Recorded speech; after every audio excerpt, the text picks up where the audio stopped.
Hello and welcome to the webinar organized by Mainstreaming Innovation Project here at Glasgow Caledonian University. My name is Branka Dimitrijević and I will moderate today's webinar.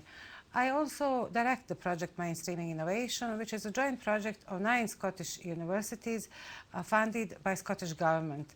It supports collaboration between these universities and businesses interested in developing innovations for low carbon infrastructure systems. Before we continue, just a few words about the management of this webinar.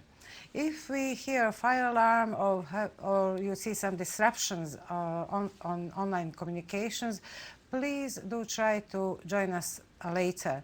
You will also be able to watch the video recording of this webinar in a few days. The presentations will finish around 1:30 and then we will have time for questions and answers. You can start using chat facility at any time during the webinar, but the answers will be provided during Q&A session. The event will close at 2 o'clock, and if some questions were not answered, we'll forward them to speakers to answer by email. Just a few words also about our project to emphasize that we support development of applications for funding from EU, UK and Scottish funding programs. So if you are interested in applying for funding, please do contact us and I will put you in touch with academics who collaborate within this project. And of course, this slide shows that we support innovations that develop links between different infrastructures. For example, water, waste, low carbon transport, energy generation from renewables, technologies for energy efficiency in buildings, and landscape and biodiversity as a green infrastructure. And of course, information communication technologies that are now being used to monitor and manage all these infrastructures. Today's webinar is related to one of two infrastructures really, water and landscaping.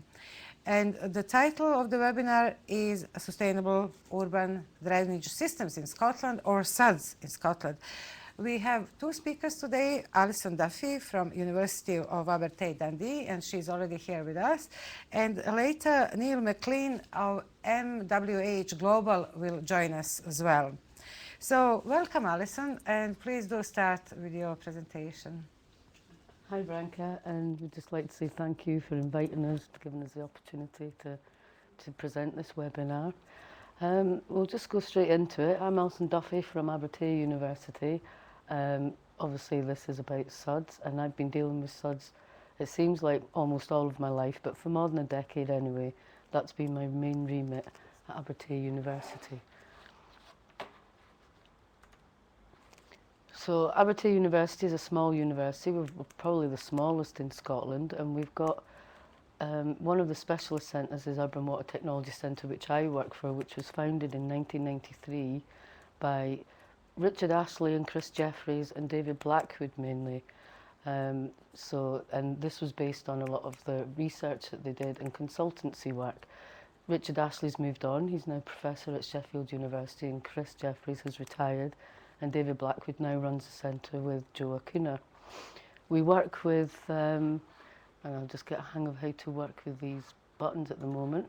We work with two specialist centres, which is, one is the SAVE Centre, which David Blackwood heads up, and it looks at decision-making processes by showing future possible consequences of behaviours through the use of visualisation to enhance stakeholder engagement in real-world problems.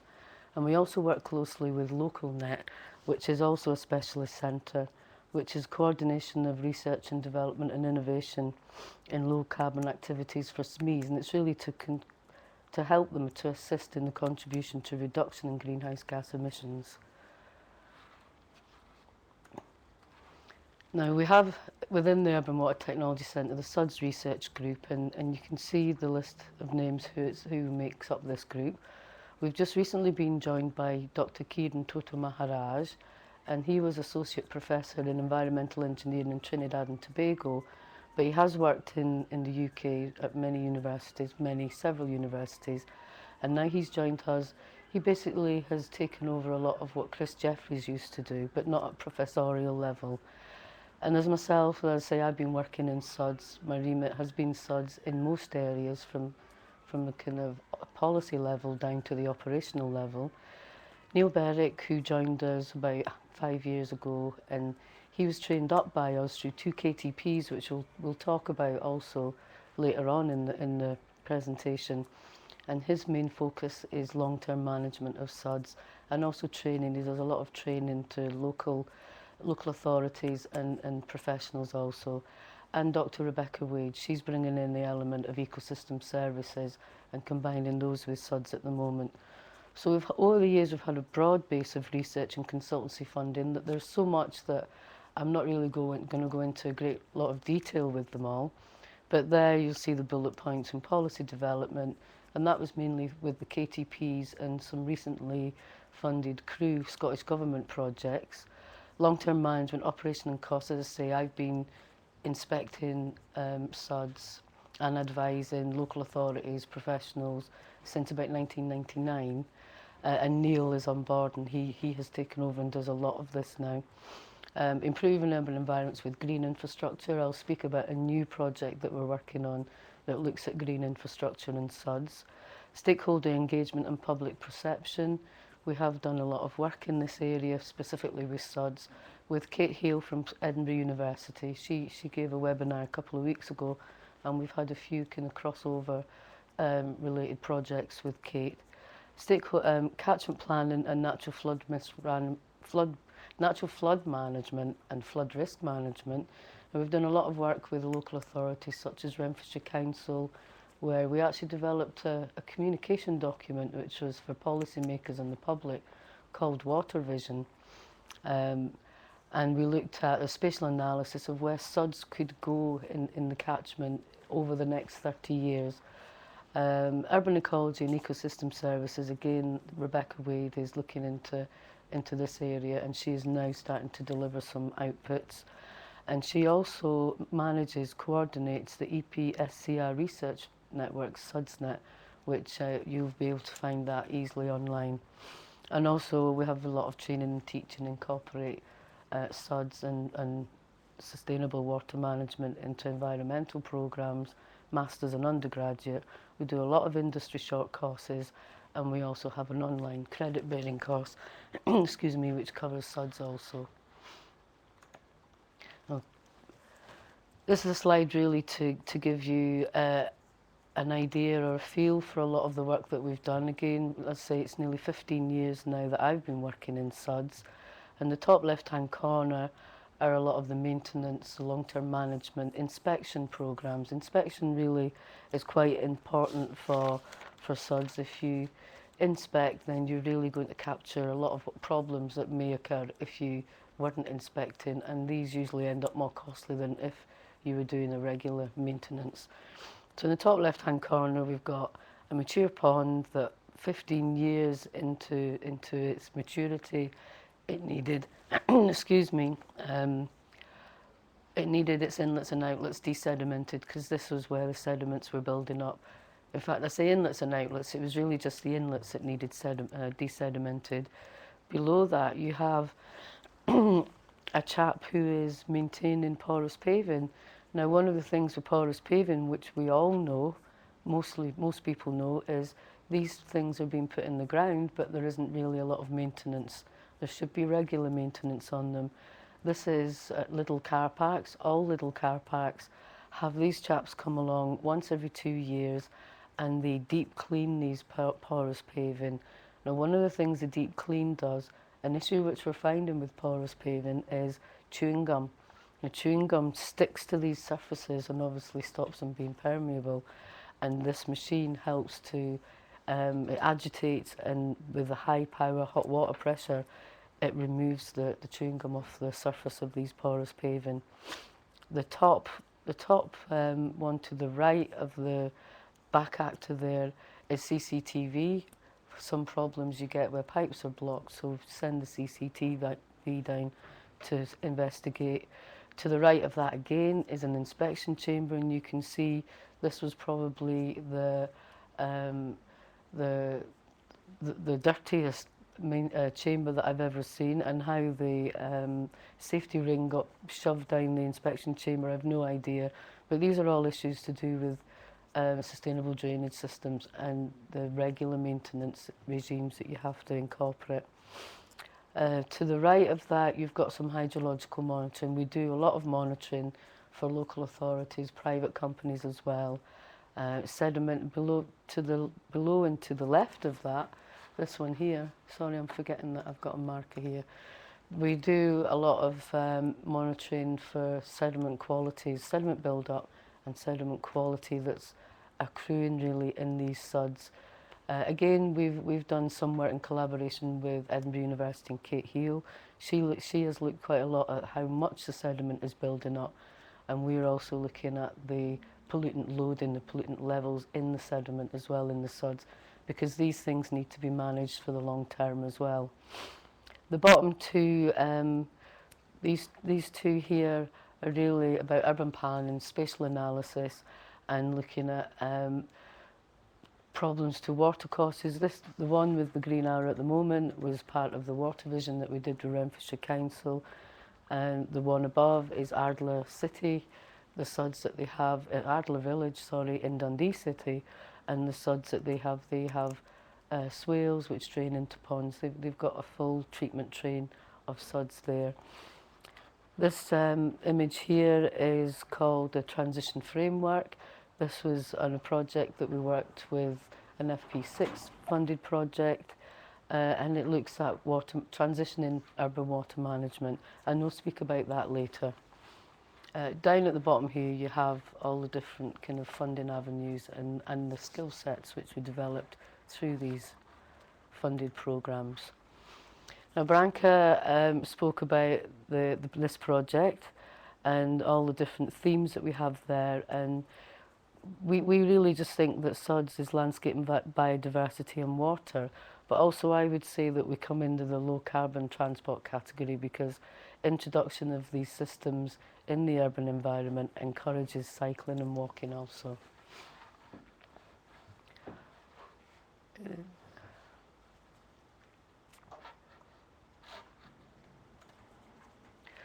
Okay, well, we said we were going to speak about the SUDS journey today. There's a lot of information, and I'll just stress again that we're really doing snapshots of the information that we've gathered over the last couple of years or that we've developed. Now, there was a recent survey by Engineering Nature's Way, by Hydro International for Engineering Nature's Way, called SUDS in Scotland, and overwhelmingly everybody agreed that we are successful in design and implementation. We are seen as front runners in sustainable urban drainage systems, and this was very close on the back of it. There was a new civil engineer article that spoke about this survey. Now, on the back of this, Hydro International also had a workshop for Scottish participants to speak about what the problems were, because this survey flagged up a few issues about SUDS in Scotland. We do have SUDS, we are successful at putting them in the ground, but we have had some problems with quality of what's going in the ground. So I recently saw the result of the workshop that they had recently, and I was a bit disappointed because I think it was kind of rather negative, and I think the picture is a bit more positive than that survey addressed. I downloaded it and looked at some of the comments that all the stakeholders had. I got lots of ticks, but there were lots of question marks where I thought this is kind of a bit misinformed. And one of the things we're going to speak about later in this webinar is maintenance and costs. Now, one participant stated that we know in Scotland, local authority and Scottish Water will ultimately be adopting their portion of the SUDS. We are at a bit of a kind of grey area for resolving how this is ultimately going to happen. However, one of the participants, he was from a local authority, stated that they don't really have the skill sets to maintain these SUDS, either body. No, I disagree with what they say there.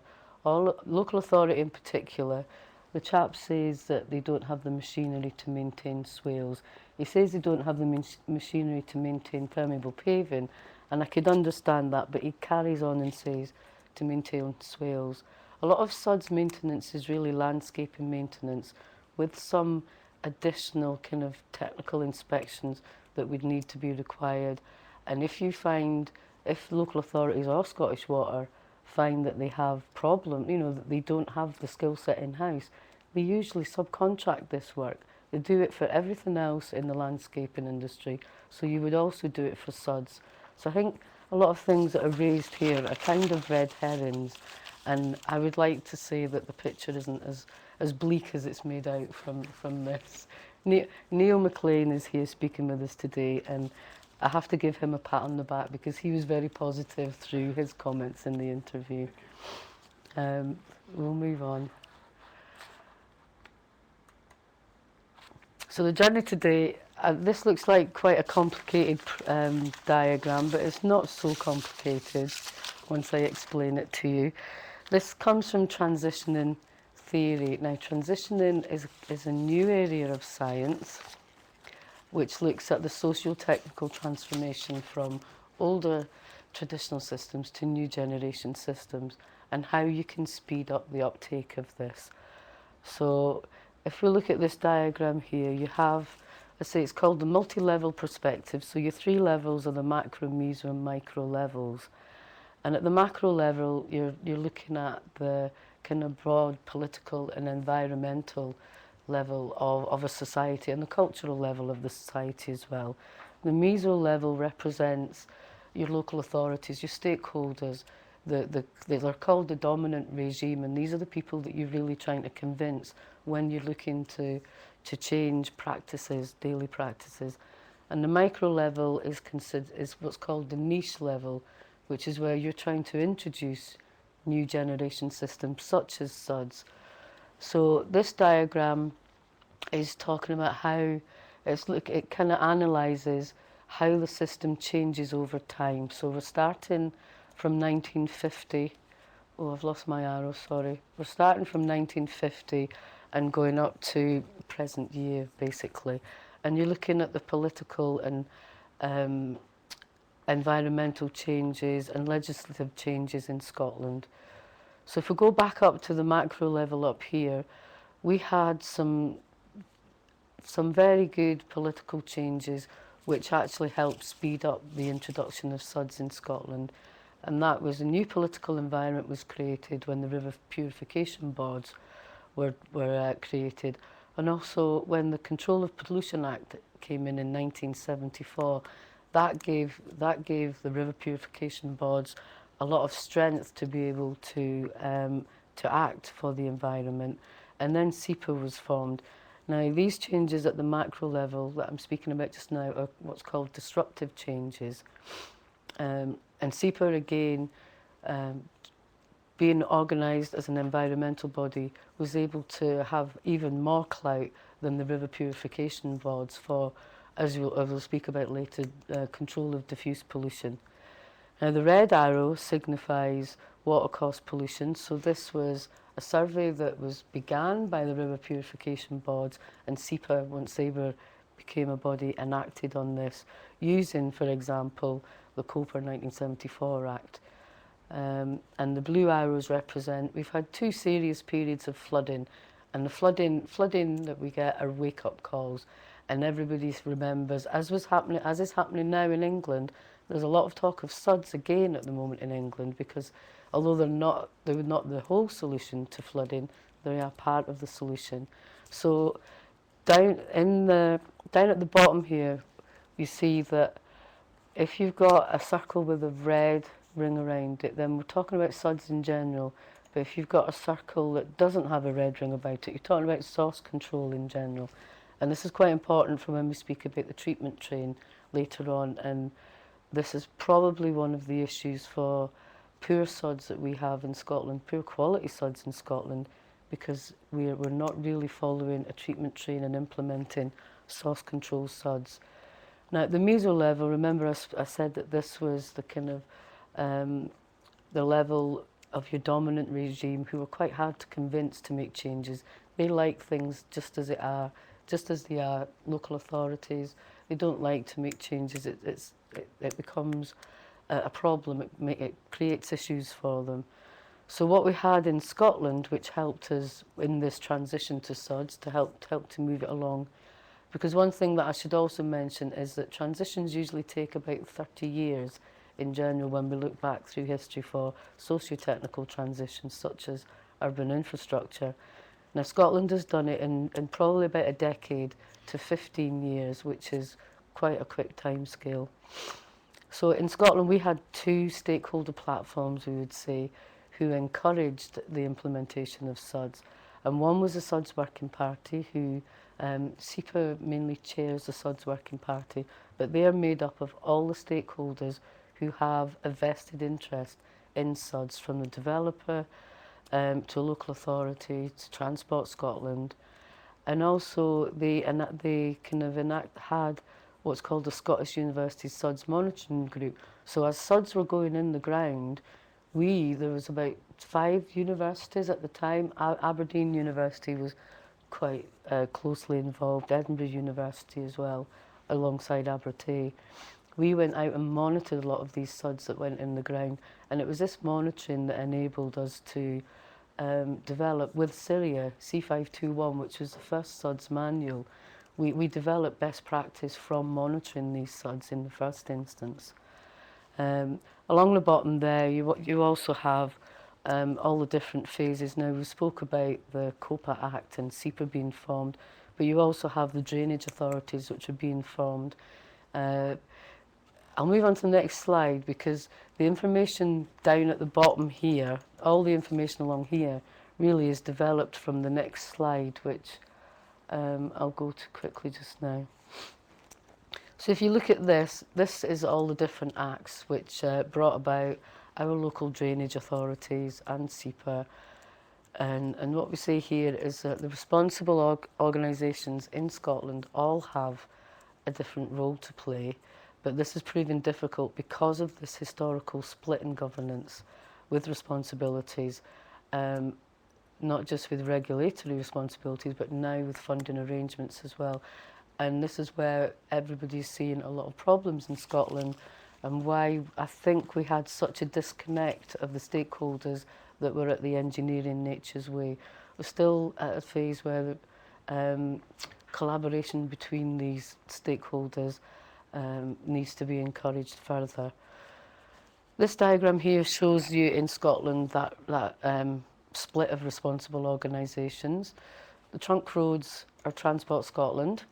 They own all the trunk roads and manage the trunk roads, and they have no issues. They don't need to collaborate with anybody else. And they have excellent SUDS. You see them on the M74, on the A92. I'll maybe speak a wee bit about the A92 because we monitor the SUDS on the A92. Local roads belong to the local authorities. Now, they don't just own local roads, local authorities. They also own all the watercourses as well. And by ownership, I mean that they are responsible for them. They have to manage and maintain them. Scottish Water deal with residential SUDS, residential rainwater that falls off the roofs. And they also deal with it for industrial commercial complex as well. So you can see that it gets quite complicated, and you can understand why there are a few issues with these bodies working together. And basically what it comes down to is each person is a bit afraid that they're not going to get the funding that they need. It's a funding issue and an unfair allocation of funds, which is the big issue. But these things are slowly being sorted out, and you can't expect these things to happen just overnight. They do take time. So Scottish Water has now developed standards for SUDS, and that's the SUDS for Scotland 2, SUDS for Scotland 2nd edition. They do just say that they will adopt ponds, basins and filter drains. Now this is based on a lot of research, and that these are the most cost efficient SUDS, or they're seen to be the most cost efficient SUDS for a public body that is dealing with rainwater from roofs. In Scotland, there's a bit of frustration because it's taken a long time for Scottish Water to put a lot of their processes in place. Now, I did want to have a slide that was dedicated to Scottish Water, but and Doug, I was hoping that Doug could be here today, Doug Button, SUDS coordinator, but he has to be at another meeting. And he gave us a statement this morning. We managed to connect this morning, and he's given a statement which I'll read out to you when we come to the maintenance section in this. And there's some good news in it, and I think it's news that a lot of people will be looking forward to Scottish Water actually moving forward with the adoption issue. I would say local authority, Transport Scotland, and Transport Scotland mainly deal with SUDS for roads, and we now have a SUDS for roads manual. SEPA has a role, and they have a guidance role, and they help local authorities, Scottish Water, developers, all agree to the type of SUDS that should go in the ground. So the original aspirations for SUDS, with the SUDS Working Party and SEPA, the sustainable drainage triangle was developed. Sorry, there's something happened to my screen there. And this was developed by Brian Darcy, who is really Scotland's biggest champion. Brian wouldn't like me to say this, but from where I see, personally from where I see, and I'm sure that Neil would probably agree with me as well, Brian has been the biggest champion of SUDS, of getting them in the ground. And he developed this theory for SUDS that satisfy water quantity, water quality and water amenity. Amenity issues really came into the forum after the Rio summit, where we had to think more about environmental considerations as well. So that was in 1998. So this SUDS triangle concept was kind of put out there for developers to not consider, to think about when they were putting SUDS in. And then we had the stormwater surface water management treatment train, which really came into being when they developed guidance through the Syria Manual C521. Now, we did a lot of research for CREW recently, which is the government body for water, a good government research funded body for all water issues. And we looked at why there seems to be an issue with SUDS in Scotland, specifically source control SUDS, and why we're not seeing a lot of these in the ground. Or rather, anecdotal information suggests that there are not as many of them as we would expect. There are a lot of SUDS, ponds and basins, but source control seems to be in decline compared to when the first SUDS first started being put in the ground. And what we've found is that developers are going more for the SUDS triangle concept, where they feel that all the benefits of SUDS are incorporated into one component. Whereas when you look at the SUDS treatment train, you're looking at putting source control in, dealing with your pollution and your rainfall at source, and then site and regional control for the larger storms, and then your ponds for the even larger, and a final polish and treatment control, pollution control as the last stage. Now that means that many developers are bypassing the source control stage and going straight for the site and regional controls. And the fact that Scottish Water tend to just want to adopt ponds and basins, this is where Scotland has kind of lost the plot, basically, as far as a treatment train perspective is concerned. And this is where we need to provide some clarity on the importance of source control and why we put source control in. Neil's going to give you some very good case studies later on, and he will discuss this in more detail as to the benefits from putting source control in. So the original aspirations really were looking at water quality was a Scottish perspective. We were looking at it from a water quality issue. In England, they were looking at a water quantity issue, and we're talking about the early to mid 1990s. And water quantity was looking at flood issues and addressing groundwater recharge as well. I'm just going to slip through this because we need to make time for Neil to come in here. So from the original aspirations, we've got a nice table here which we came up with based on Brian Dass's PhD, which is recently completed and was used in the crew reports. You can find all of this information if you go on the website to crew and download the reports that are on the website there. So we say aspirations there. We've got soft engineering, which is looking at less concrete, and these include swales and ponds, grass filter strips, passive treatment, biodiversity, social engagement, education, economics, and water as a resource. So that's all the aspirations, and you can see the benefits there. And I like the benefit that Brian in particular brings to everybody's attention, which is this image here. Was everybody says, what are the benefits, what are the environmental or social or economic benefits of porous paving?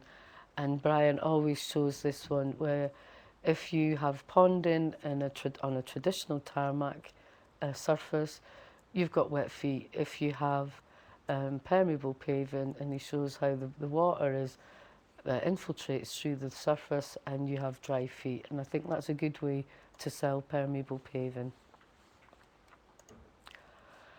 So we also did a survey along just before actually Engineering Nature's Way.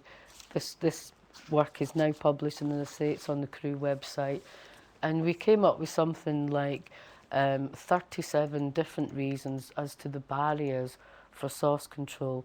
But when you look at them in more detail, you see that we broke them down to, or we grouped them into 5 main barriers.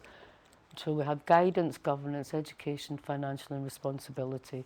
Guidance covers benefits. People are not really too sure of what the benefits are, and we're mainly talking about source control SUDS here, but it does transfer across to SUDS as a whole.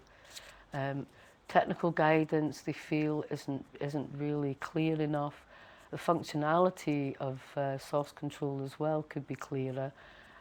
Standards, there are no standards for source control. The Scottish Water have their standards, their national standards, but apart from that there are no other standards for any other type of SUDS, and the standards Scottish Water have are for ponds and basins. The treatment train, a lot of people do not understand the treatment train, we realise that. And terminology, and when we're talking about terminology, you hear of a swale, you hear of a bioswale, you hear of bioretention, then you hear of rain garden, and all of these SUDS are seen as the same, but they're seen as different, and what's the difference between them? And then developers start to get confused as to what the actual component is, what it does and what its function is. Governance covers all of those legislative, regulatory, enforcement, and this is something that we'll speak about later, is enforcement really is where the big fall down is in Scotland, is enforcement of inspection procedures at all stages for SUDS. Planning consents also. And also I put into governance interagency collaboration, because this was flagged up by a lot of the respondents that there were problems, that they saw that as problems, or they expected to see more collaborations between local authority, Scottish Water and SEPA, and they just weren't seeing it. Education, really, we're talking about validation, case studies. Where are the Scottish case studies? And fear of the new, we've already spoken about that, about the dominant regimes, the local authorities, Scottish Water, not wanting to change it. And also community engagement or public engagement. There really isn't much of that goes on in Scotland, and it could prove to be a serious barrier in the future going forward with SUDS.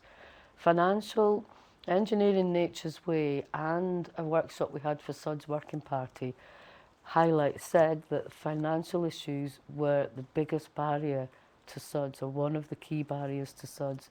But we also did an online survey with 80 respondents over the period of about a month, and financial issues were actually the lowest ones, was seen as the lowest for the barriers to SUDS.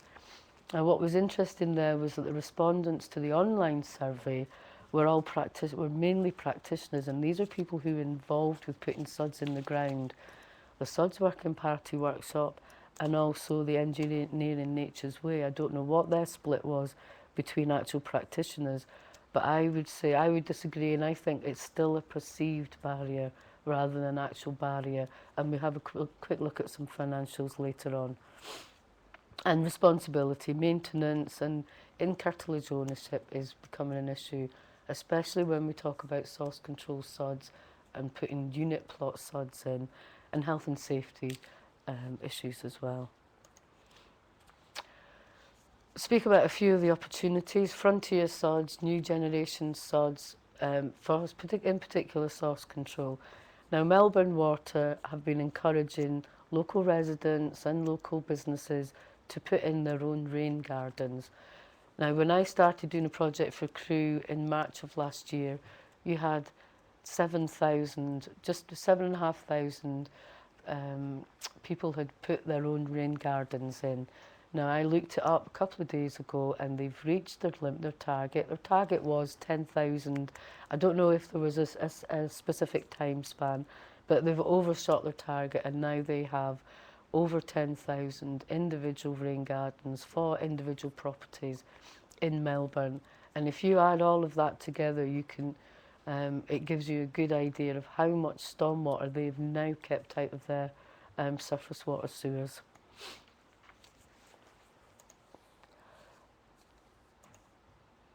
Okay.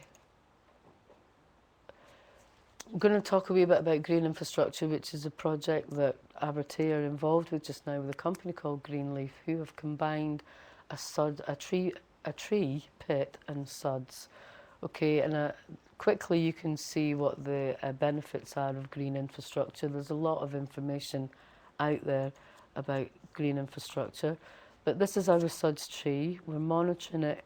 We've been monitoring it for 1.5 years. We're looking at water quality. This tree should actually receive sheet flow from this car park, but we've had to modify this tree pit. So it's got an inlet and an outlet basically so that we can take water quality samples to test the quality of the water coming off that catchment. It's a very busy leisure centre car park, a gymnastics centre, and we monitor the outflow as well. Now, unfortunately, last year in Scotland was a very good year. We had sun for a long time. So grab sampling was not a good methodology to use, and the company, Greenleaf, have just agreed funding to put auto samplers in so that we can look at getting some useful and reasonable capture some storm events. We've just gone into a wee bit of a collaboration again with Edinburgh University, and one of Kate Heal's students, one of our undergraduate students, is going to come and help us monitor this tree. At the same time, we're doing hydrological monitoring so we can do some real-time monitoring of the flows, the polluted flows and outflows. But we also have a control tree, so a London plane went in the ground at the same time as this London plane went in the tree pit. And we're looking at the circumference, the height, and the girth of, well, the circumference is the girth, sorry. We're looking at the height of the tree, and we're working on how we're going to work out the crown spread of the tree, how we're going to measure that as well. And Edinburgh University are also going to look at the chlorophyll content of each of the trees as well. And this will help us monitor the health, or rather robustness of the tree. This tree here is going to be hit with pollutants from the car park, and we've realised that the tree that is called a control tree, which is just about 100 metres downstream of this tree, is actually in quite a polluted situation as far as traffic's concerned. So we're monitoring progress of both of these trees. Okay, quick talk about long-term management of SUDS, because Abertay, we have been looking at this for, let's say, since 1998. We still get maintenance, we get these maintenance inspection sheets for a site in Dunfermline called Dex, which is a Dunfermline Eastern expansion. It was the largest SUDS to go in the ground in the late 1990s, and there's been a showcase SUDS. Ironside Farah, the company that are still managing the maintenance of this, still send Abertay all of these tick sheets and all of the costs for maintaining these SUDS. So we've built up quite a substantial database. So once a month you have a chap from a company called Gilmartins who inspect these SUDS and send these sheets to us so that we can track progress of all of the ponds on this site. And this is, we have in Scotland, as I say, Scottish Water will begin maintaining soon. You have private factors like Gilmartin who are maintaining, and you also have the Greenbelt Group in Scotland who are maintaining SUDS. Now, we have done a KTP with Greenbelt Group where we trained them up so that they knew how to manage the SUDS. And this is taken from a brochure that you can download off their website that tells you about SUDS and how they go about managing them. They also have tick sheets and they also have management procedures in place to not just maintain but monitor the performance of the SUDS that they own at the moment. One of the things that people speak about, as I say, is the cost of SUDS. Abertay has a substantial database now made up from different sources across the UK.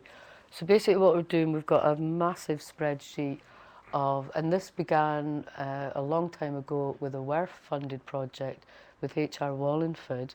It's a database, a spreadsheet that's grown since then.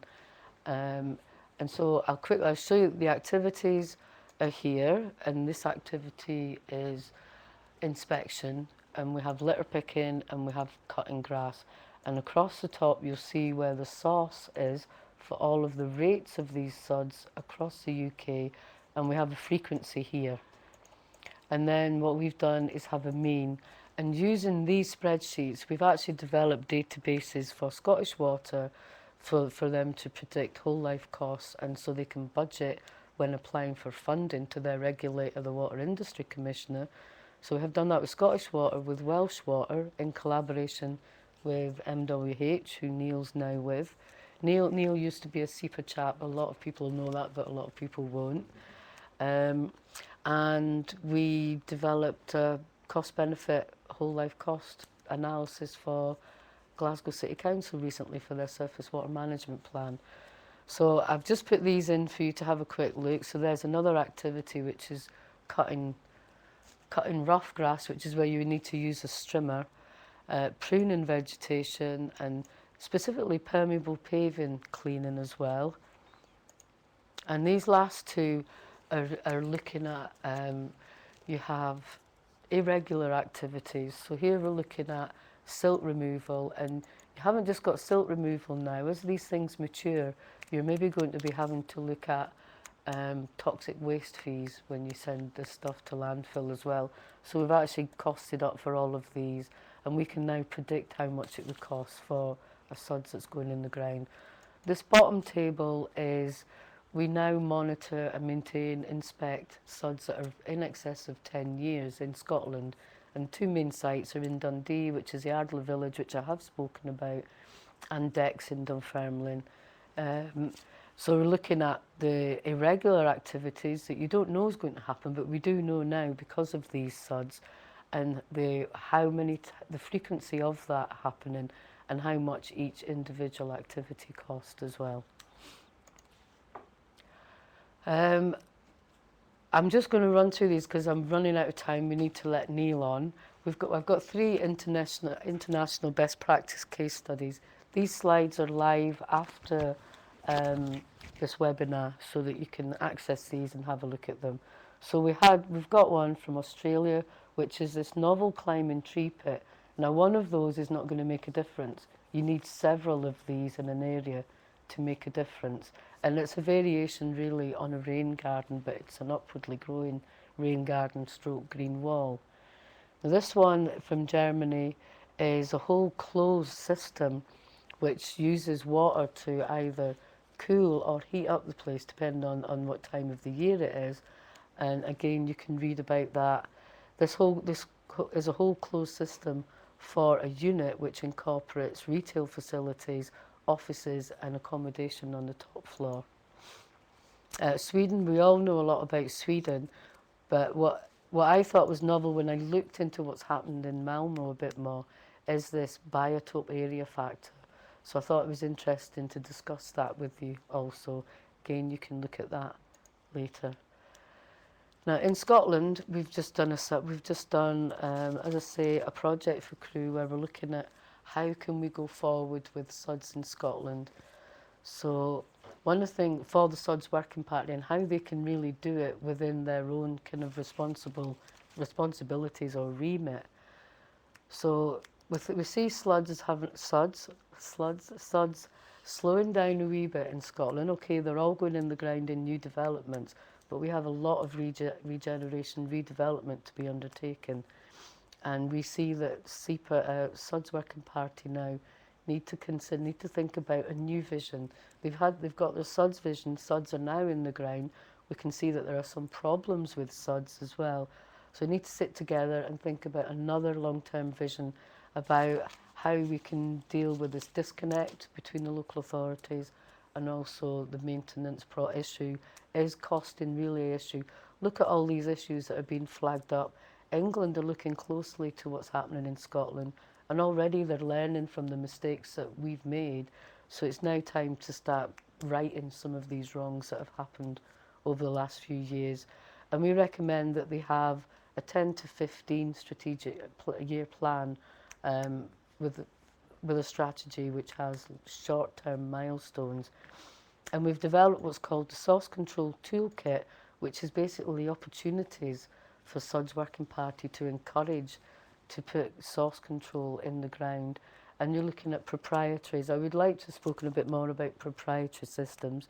The Arborflow tree, the SUDS tree which I spoke about, is basically a proprietary system, and we need to work with SEPA and how we can validate and have SEPA accept these as viable SUDS, because we're finding that a lot of local authorities won't say okay to putting things like this in the ground unless they get the okay from SEPA first.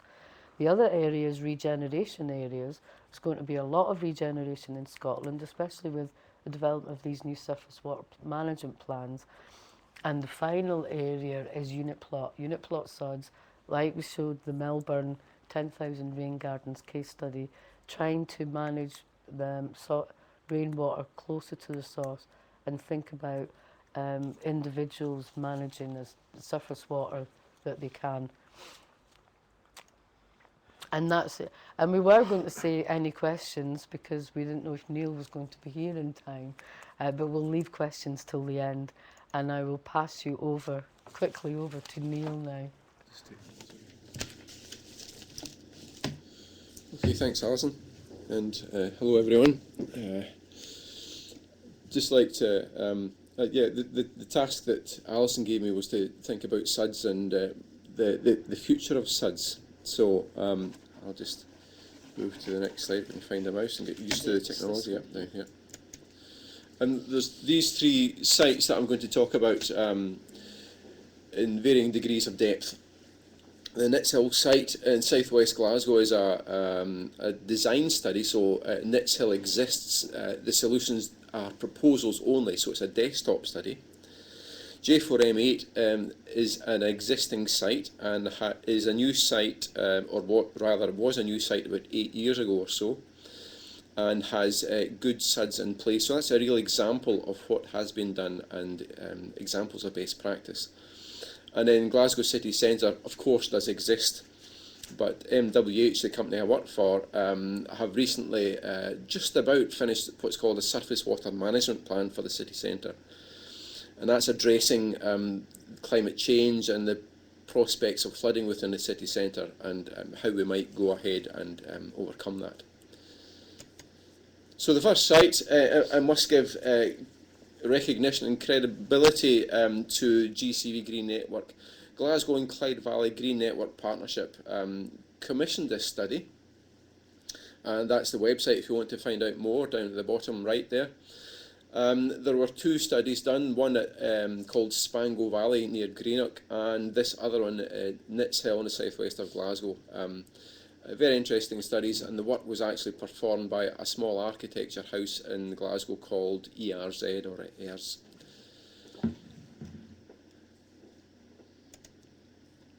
So where is it? Is this going to... Yeah. Just click. So that's Nitshill there. Clyde here. This is just the south side of Glasgow, and as I say, this inset box is where Nits Hill is, and as you can see, there is this is the M77 here motorway. Round about there is the Brock Burn, and round about there is the Leyburn Water. So any surface water from the site, we are suggesting may go to these two water courses and go to the water environment. So that gives you an idea of where the site is, first of all. This picture on the left is what the site looks like from the air just now, and it's slightly compressed, actually, slightly squashed. But the picture on the right is what we're proposing. And someone said, actually, the picture on the left-hand side looks greener. It is greener from the picture, certainly. But if you're down on the site, there's a lot of scrubby areas and scrub land, vacant and derelict land, and very derelict land, in fact, there. And, you know, it's just not being used. It's almost green deserts, as they're called. It's of very little amenity to the public. No one's using it. No one particularly wants to go there, especially at night. And, you know, it's not to run the area down too much, but there's certainly a chance for a significant improvement. So the picture on the right here, this is, picture on the left rather, this is Nits Hill Road as it's called, and that's it there on the right to give perspective. There is a new development to take place, or at least that's what we're proposing to take place over the scrubland area. And I don't want to dwell too much on it, but the red arrow down in the bottom left here of the picture, if we were sitting and standing at that point there, then the next slide is what we'll see, and I'll explain that now. So from the red arrow, that's what you might see. And this is a proposal for the future. So we have opened up the site. It's far prettier, I would suggest. There's no doubt about that. There's a water feature here which is central to the location, which is shallow water under most times, but it has the capacity to take flood storage when it really rains very heavily, as climate change keeps telling, people involved in climate change keep telling us is much more likely to happen. Very intense, short bursts of rainfall that will cause flooding can all be contained within this future Nits Hill area. And there's other bits to point out here. You know, we're using features of landscaping, and this war memorial in the middle there, that cross, is very well hidden by trees and other things just now. But in future we're suggesting, actually, let's make a feature of this and open up the area.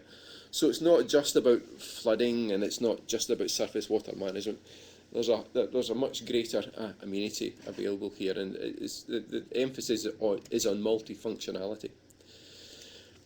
So we've got a site here called GMRC to Darnley Mill. GMRC stands for Glasgow Museums Resource Centre, and if you want to see an artefact or a picture in a Glasgow museum and it's actually not being displayed at the time, then you can still go and see it, and you would have to make an appointment with the GMRC, and you could go and see it at their new building, which is actually quite a nice building.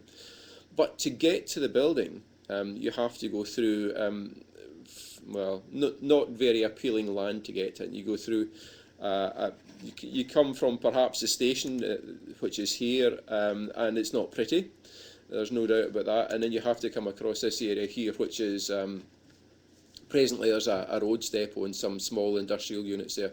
And we are suggesting that actually this could be much more appealing and could actually enhance the GMRC as a facility. And it also takes account of surface water management as well. And I think my next slide explains that a little bit better. So here's the GMRC again. We've zoomed in a little bit here. And this blue line here, going along here, is what I'm calling a canal feature, which might look like what the bottom right-hand picture is there. Just to emphasise, this is a proposal. It doesn't exist yet. But it's certainly prettier. it's future-proof for climate. It's got amenity there. It's got access networks. It's got habitat networks and other functional, multifunctional aspects of it to cater for climate change and surface water management. And as you can see in the bottom left-hand side here, normal, if I can get my arrow in a bit closer here, there we are. The blue bit is existing water, and then there's a surface water level for the 30-year event and a 200-year event. And you can see that these are higher, but there's no reason why we can't use the area under normal circumstances for amenity, but as long as the facility is designed to accept flood water, then there's no harm in actually using that and letting it flood in the very rare events. But more of the rest of the time, 99.99% of the time, it is actually a pleasant feature to walk on and to use. And this I see as the way ahead. It's not just about surface water management and climate change, it's a multifunctional approach. Still with Nits Hill, this is a plan of Newfield Square, as it's called. This bit here is Newfield Square. Derelict land just now. I believe there was a housing there and a bowling green actually in the middle, but that's long since disappeared. And I think the next one, yeah, if we look in that area there, this is what is proposed in future. So Newfield Square has become, this is a Newfield Square here, and we have a route along here, which is a route for water to take. It would actually go in reverse to the way I've just shown the arrows moving there. But again, and I think, forgive me if the technology is not quite right here, yeah, that red arrow, if we were to stand where that red arrow is pointing, then this is the view that we might have. And you can see the corner of the square here, so you get an idea of what we were looking at earlier. The idea is that rainwater and surface water comes down from this route and under normal circumstances goes into this wetland or SUDS pond, and then as flow begins to fill, it drains out through here and heads off to the Leven water. When it rains, and I need to guess at what's going to happen here because I'm not sure of the technology. Yes, yeah. It's working, that's good. When it rains very heavily, that area will flood. And that area is designed to accept flooding, and that's fine. No one gets their feet wet necessarily, as long as they don't go into the area. There's no problem with traffic, and certainly no property is flooding. That will drain down when the storm passes, and we're back to normal. And as I say, 99.99% of the time, that is what will happen. And also note the green roofs on the apartment blocks here, as is proposed. And ERZ, who designed this, said that the housing density would remain similar to what was in there before. So we haven't actually said there'll be fewer people here. We can get the same amount of people in here, but still have this facility. The point I want to make here is that for the very extreme event, which should happen next, so there's a very big event, and then the large event would cover that area. And this is a very rare event, a 200 to 1 chance of that event happening this year, and a 200 to 1 chance of it happening next year. Again, some of the areas that are set aside for play or amenity have flooded in this circumstance. But that's okay, it's better that than perhaps the roads flooding, certainly better than that than the houses flooding, and you know, that's fine. That area can take that hit as long as it's been designed to take that hit. Then that's perfectly acceptable. And we thought that the study was good. That we being the Green Network Partnership. At the time I worked for the Green Network Partnership, ERZ are the landscaper, the architects that delivered it. And as I say, this was commissioned by the Glasgow and Clyde Valley Green Network Partnership. You can see here we've got a quote from Ian Gilzine, the Chief Architect for the Scottish Government. He likes it, and we actually won an award from the integrated habitat design competition, won the overall winner last year, that was. So others also agreed with our thoughts that it was good. Right, moving on. This is a real site. It exists. This is in West Lothian, near Whitburn, and is very close to Junction 4 on the M8, which is why it's called the J4 M8 Distribution Park. You can see the yellow dotted lines there. This is, as I would describe, the pipe-free drainage system. And as rainfall lands on these very large plots, very large distribution depots, and the yard, and the access roads, and the loading bays here and here as well, there's probably about 150 loading bays combined for both these facilities here. And there is quite a small SUDS pond here, just that dark area that curves around the corner here is a SUDS pond. And this larger area here is a SUDS pond, and this one to the corner here is also a SUDS pond. This one is the large regional facility as described by Alison when she was talking about the treatment train. And I would say that this pond here is the site control. Even now and today, good drainage engineers will convey flow or attempt to convey flow from the site control from this pond to the regional pond using pipes. And I'm suggesting that actually where we can, we shouldn't use pipes, we should just be using the pipe-free system.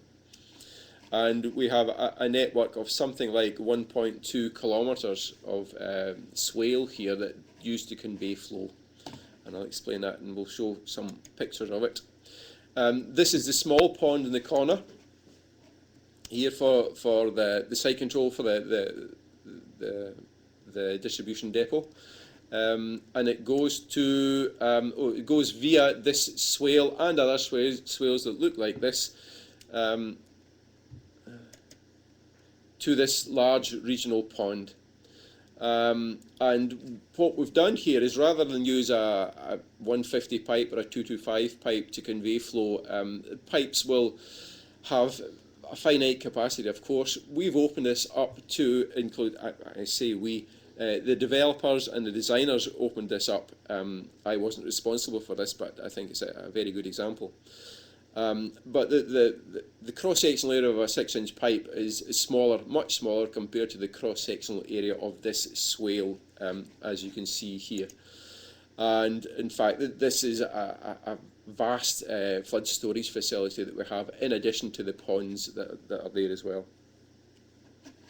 We also have good, 1.2 or 1,200, more than 1,200 metres of linear wetland and swale in this system, and is what I would call a drainage pipe-free system.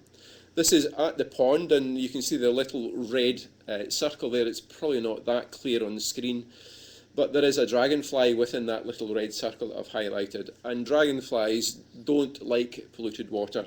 The fact that this is a drainage system and actually a functioning flood storage facility, and will take water quality, and you know, it just confirms the fact that what we're trying to do, the three sides of the SUDS triangle, water quality, water quantity and amenity, is, you know, it's quite successful here.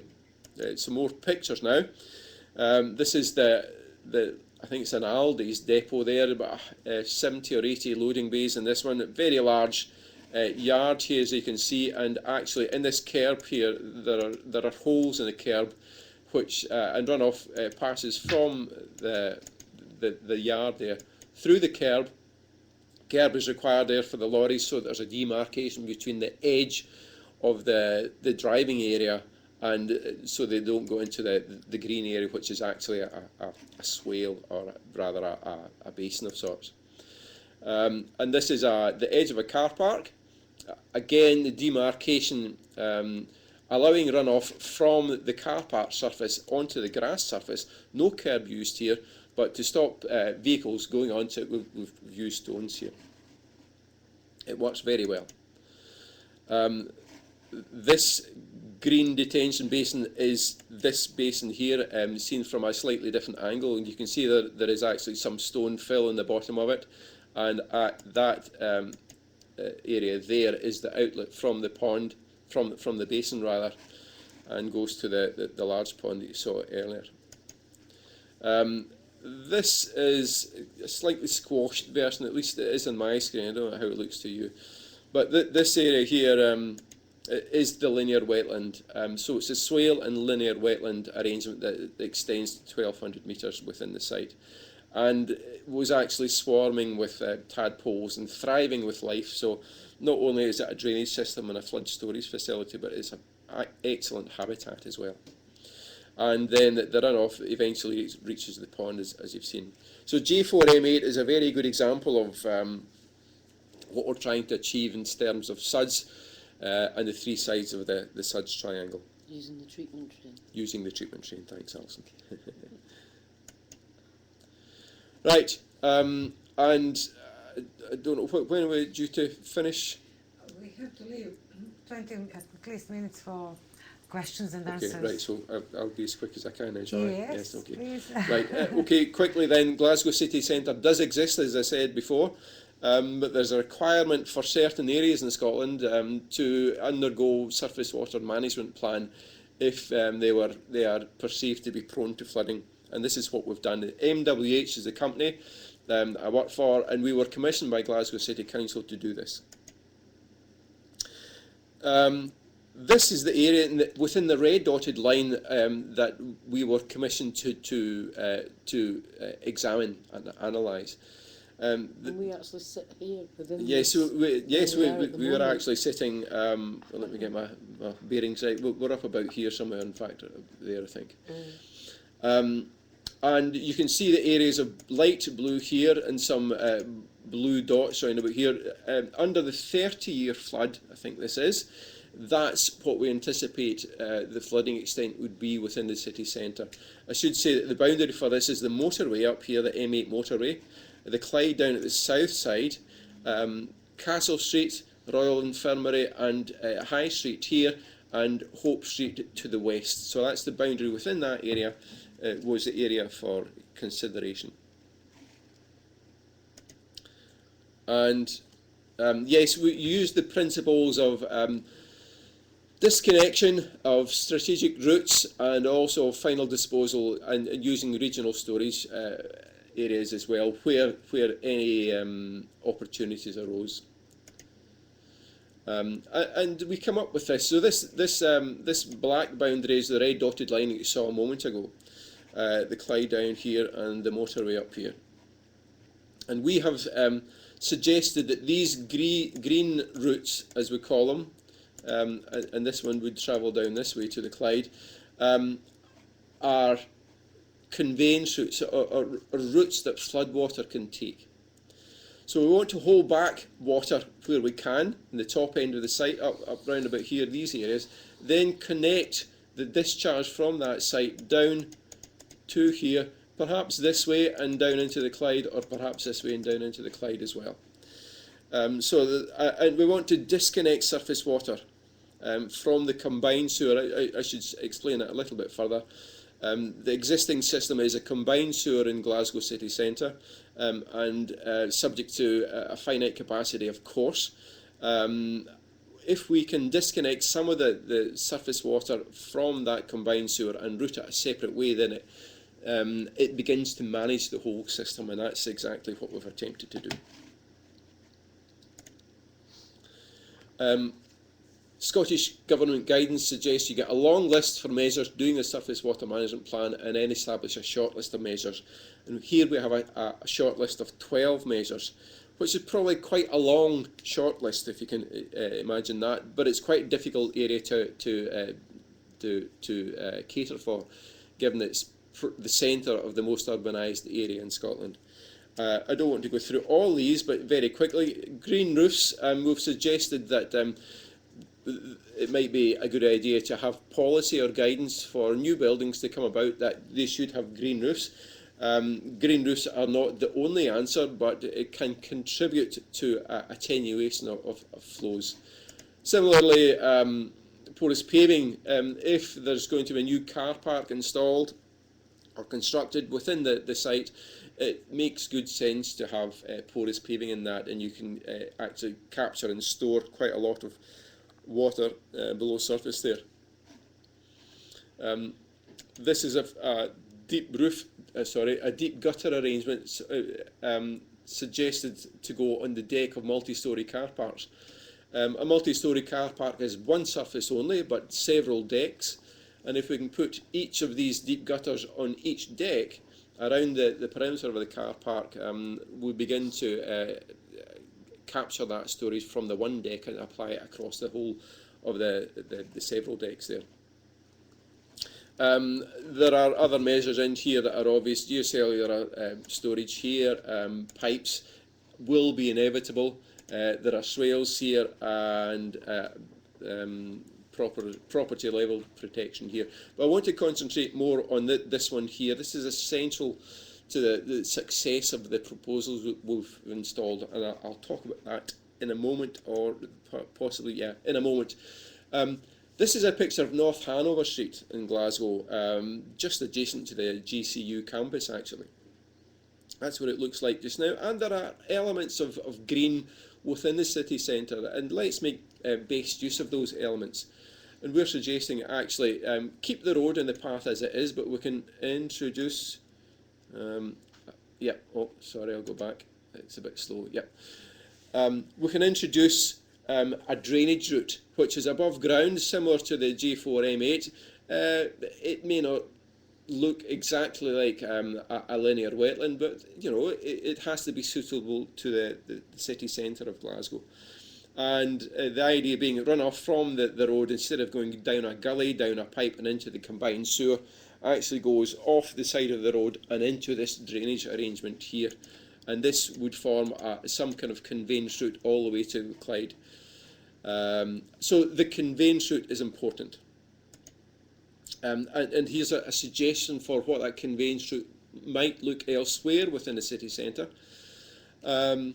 We have a central element to it, and I'm going to run an animation here. I'm not quite sure how successful that's going to be, but we'll see. This is the central part to it, and this is the bit that we see. So there is green vegetation within it, and it might look like a burn, some kind of water course of sorts. Quite natural looking element, and would be what we're hoping will be a pleasant water feature. I'll see if this is going to work. Yes, it will. It does. Great. So when that central feature fills up, overflows into the side channels, and these side channels have a larger conveyance capacity, and these side channels will then also convey flow, as well as the middle bit, to convey flow down to the Clyde. And we've got, I don't want to put any numbers on that, of course it depends on the size of the conveyance system, but that's how it would work. So it's a natural looking water course. It will convey water under normal circumstances, but during times of very heavy rain, these side channels will fill up. And the next stage beyond that, for the exceptionally heavy storm, we have an exceedance channel prescribed here, and that then comes above ground, but that's okay. This is the 200-year event, perhaps, let's say, and you know, an extreme event, but it's still managed and contained within a prescribed route, which is what we're after.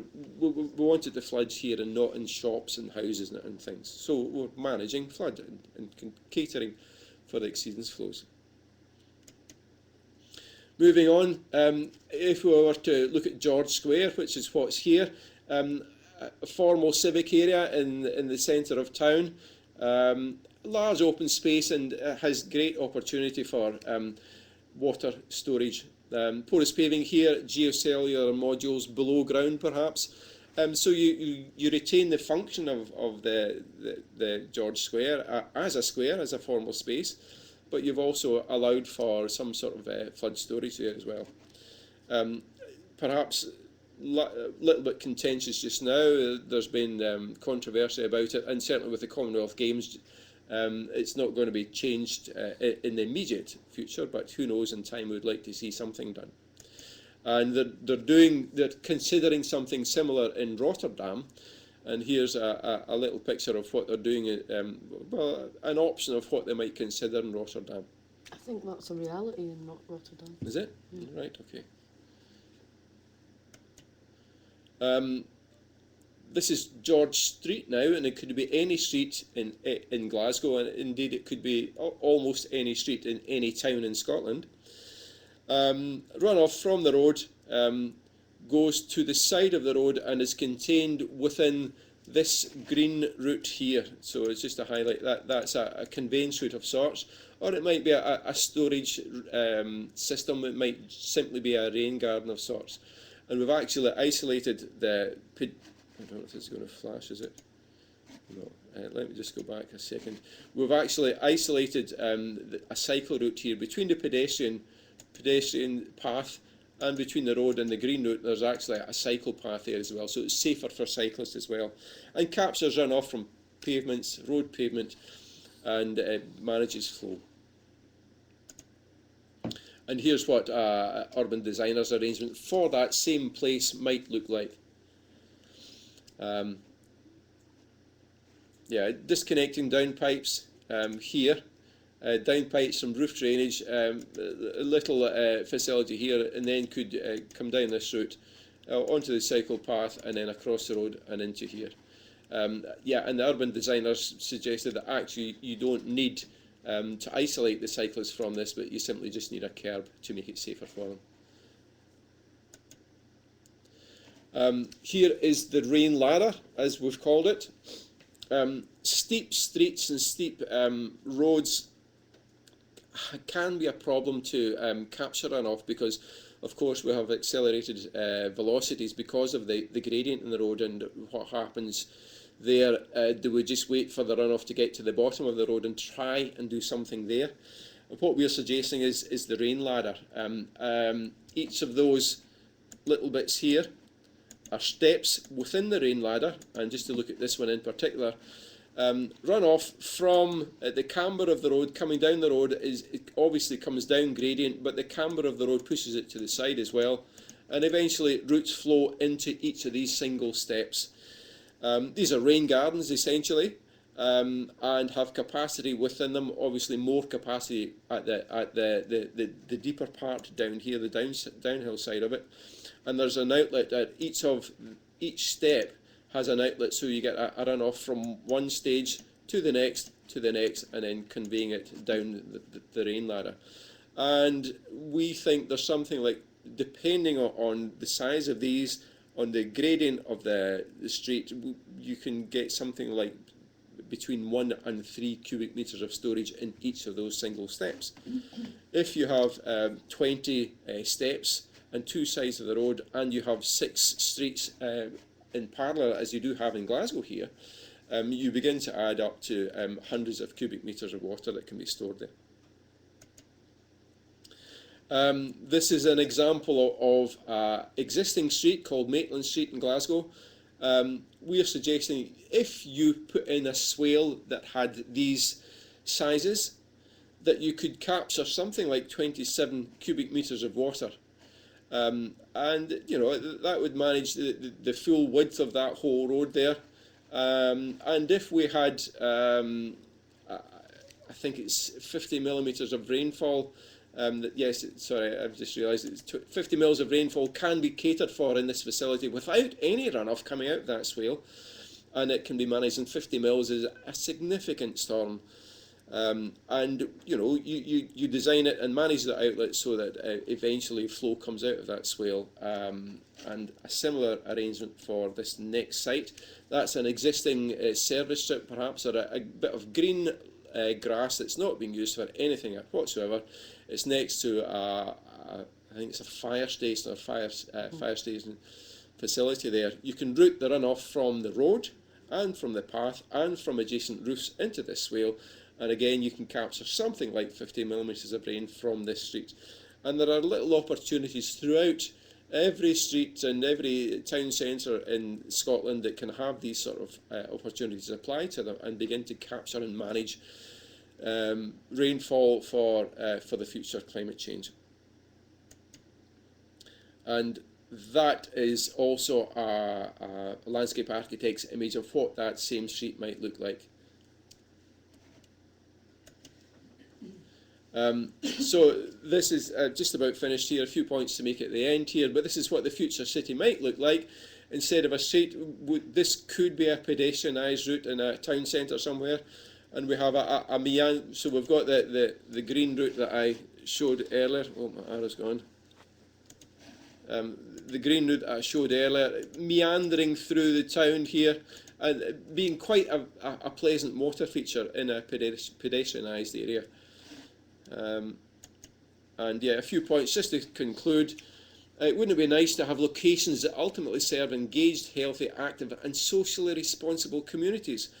We haven't really considered surface water management for the communities or the people that will not, hopefully, be flooded by these measures if we install them. Let's have them engaged to look after the site and to enjoy it and to want to own it and to be socially responsible about it as well. Wouldn't it be nice to have fully integrated surface water management arrangements that are multifunctional? And the multifunctional bit helps to make things cheaper as well. So this would be installed not just for water management, but for habitat creation, for redevelopment, for placemaking perhaps. Wouldn't it be nice to have locations that are future-proof for climate change, to encourage economic development, to drive development and bring people to, in this case, Glasgow city centre, but it could be anywhere, and to make them desirable, aesthetically pleasing and thriving? And would it be nice to have successful placemaking as routine? I'll stop there, thank you. Thank you very much, Neil and Alison. And we have a few questions now. A problem that Stuart Taylor of Artel Associates highlights. In my area, the local authority insists on the developer providing an area for SUDS as a separate area of land to drain a new adopted road. They will not accept any proprietary underpavement SUDS schemes because of the future maintenance obligations. Are pavement SUDS systems not the way forward? Aren't they the way forward? It has a huge effect on the viability of development sites to have to set aside an area purely for road drainage. Okay, I'll take that if I may. This is, I would suggest, what we've done for the Glasgow city centre area. There are some recognised SUDS in there, certainly, ponds and basins, and I think this is the point that's being made. Setting aside land for drainage for a road, and putting a pond in a town centre is certainly a problem.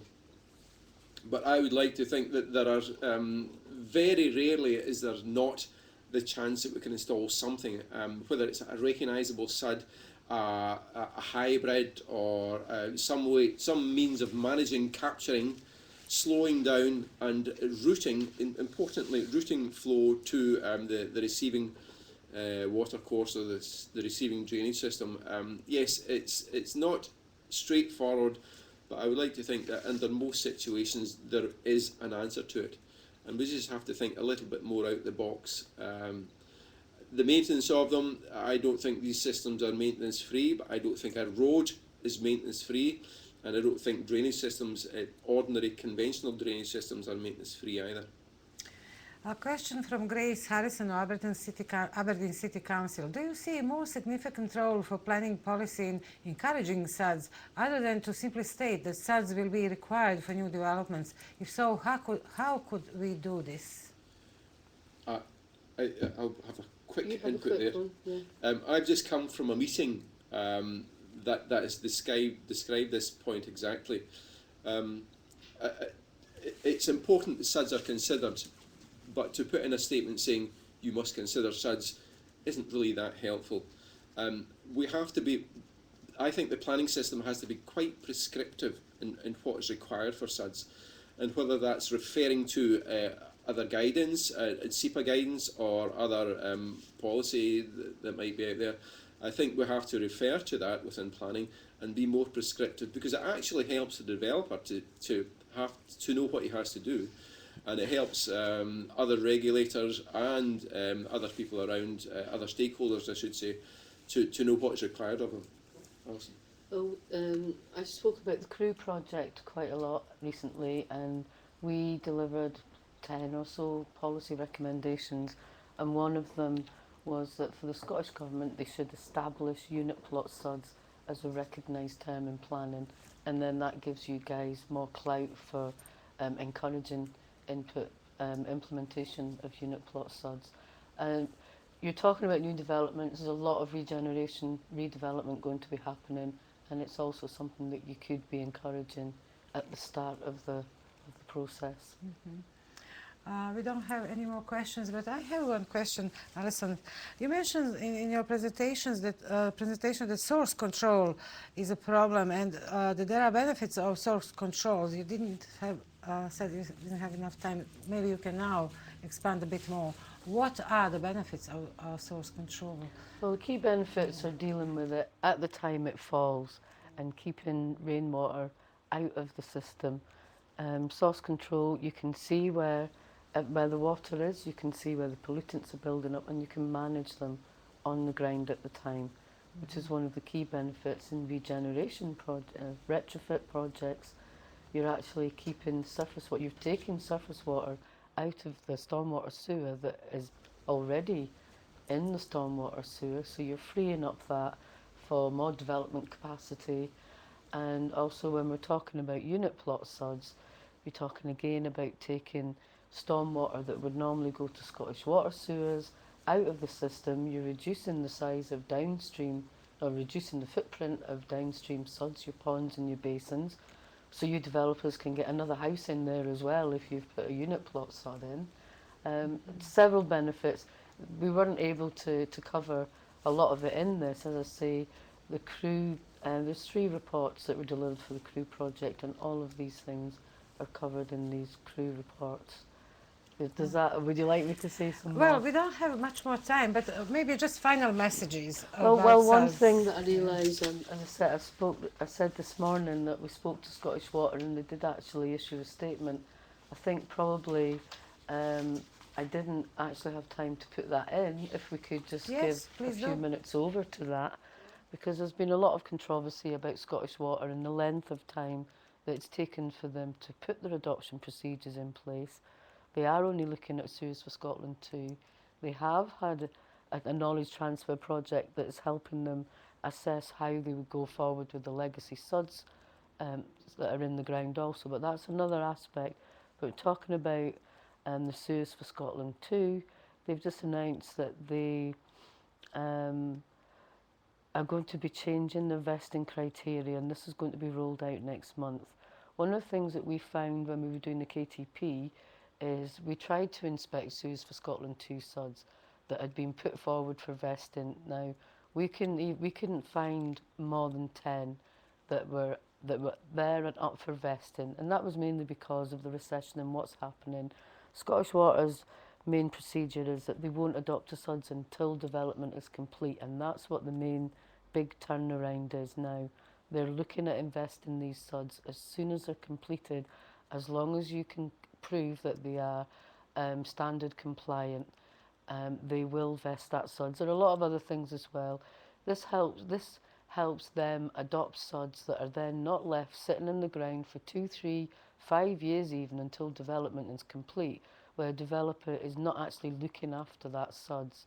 So they can take them on at the beginning, as soon as they've been constructed, and they have an inspection programme in place, so these will be SUDS that have been built to specification, to design standards, and Scottish Water therefore can be more confident that they have fit for purpose SUDS that they can then manage, and this is a lot of protecting the public purse, because we pay for these SUDS, these inferior SUDS that are being put in the ground at the end of the day. Now this is from Doug Buchan, as I say, the SUDS coordinator with Scottish Water. I think I've mainly covered everything. It's not just if they're compliant, you have to submit. They do have formal submission forms, and you have to have CCTV just SUDS, and also the land transfer issue is a big issue for Scottish Water, and they feel that adopting these at the start of the process means that this will happen a lot more quickly and be more straightforward, with no involvement of third parties that maybe come into the picture 3-5 years down the line. And that was one of the main things I think really we're needing. Branka's looking at me here. There are a few more things, but if you're a developer and you go to these developer forums that Scottish Water have, they're rolling this out next month, and you will hear all about it. Could I make a final point? Yes, No. I've been involved in SUDS for longer than I care to remember, and when I started in this journey, sitting where I sit now, I would have thought then, quite disappointed at the lack of progress that's been made. We have SUDS in law, which is great. We have SUDS going in routinely, which is great. But what's not great is the quality of SUDS that are going in, often, not always, but often. And I don't doubt that the way ahead for this is to consider SUDS as part of a multifunctional facility. And that is addressing surface water, addressing flooding, but also contributing to amenity and habitat. And also, as I said earlier, getting the communities and the locals and the people who will benefit from these, getting them involved as well, to ask them, if we can, through stakeholder and community engagement, at the time, what sort of site would you like? And that's the way the planning process is beginning to go, thankfully. So, and it would be good to see what the locals want in their own site. But also, and more importantly, if it's multifunctional, it can be made to be used overall to be cheaper. Because instead of using £1 to install flood storage, and then £1 for greening up the area and £1 for health and well-being, we end up with £3 that we can save on and have a multifunctional facility that might look the same but has many different agendas, and I think that's the way to go. thank you very much, Alison and Neil. And before we close our webinar today, I would like to mention to our online viewers that on 20 February we have a similar webinar that will look in more depth in some details of sustainable landscaping and water engineering. That's the title of the webinar, and the speakers will be Anita Meldrum and Slobodan Michkovski of Glasgow Caledonian University. So I hope that you will join us again. Thank you very much for watching this webinar. Please book places online, and thank you again.